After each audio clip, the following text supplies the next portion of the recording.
Hey, what's up, everybody? If you're watching this video, then you're probably a student of mine in my Integrated 2 Honors class. If not, then I don't know how you found me. Anyway, I just want to spend a few minutes talking about what these videos are and what they are not. And this plan is based on something called the flipped classroom model. Basically, in a traditional classroom, you'd come to school, the teacher would explain to you how to do things, you get like a little bit of time to practice, but then at home, you would practice a whole lot with the homework. In the flipped model, we reverse all that. So at home, you're going to learn the basics of how to do whatever we're going to do in class that day, either by reading the textbook and or by watching this video series. And then in class, we're just going to do problems together. Like there'll be opportunities for you to ask questions to me, but you can also ask your classmates because they will have prepared already as well. And then we'll be able to spend time together working on really challenging stuff.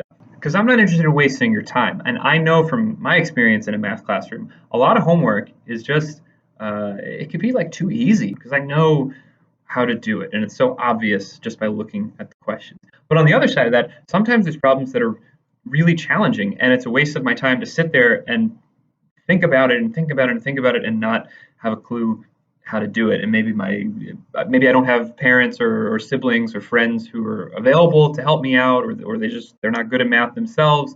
So this gives you, the student, the opportunity to grapple with those challenging problems while you're with your classmates and while you're with me, the supposed expert, to actually help you in real time. It's not a perfect system. There are certainly pros and cons to it. I'm aware of the issue that if you have a question in the middle of watching the video, it can be awkward for you to continue without having that question answered.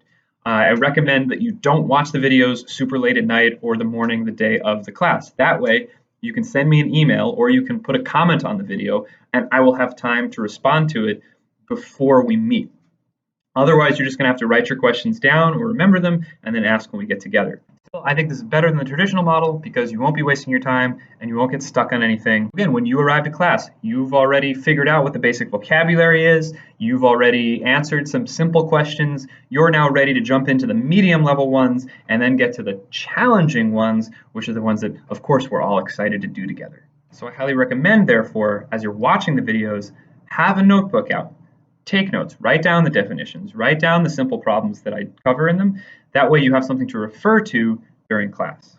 The series will be tied to our textbook. However, unfortunately, in most cases, no textbook is perfect for any given course. We're going to have to augment things quite a bit. So we'll be adding videos that cover topics not found in the text. And also we'll be skipping quite a few chapters as we go as well. I highly encourage you not to skip the videos because I'm going to cover often enough examples that are actually a little bit tougher than what's found in the book to preview the next day in class. I might cover techniques that aren't explained in the textbook. I might explain why some of those techniques work. I might give you some historical context for where these ideas came from. I'll also include links where appropriate to other videos or websites that might help you out with the topic. And every once in a while, you'll even get a math joke. Sometimes you get to see my pets too. Anyway, that's all I have to say on the topic right now. So jump into the video series whenever you're ready and let's have a good year.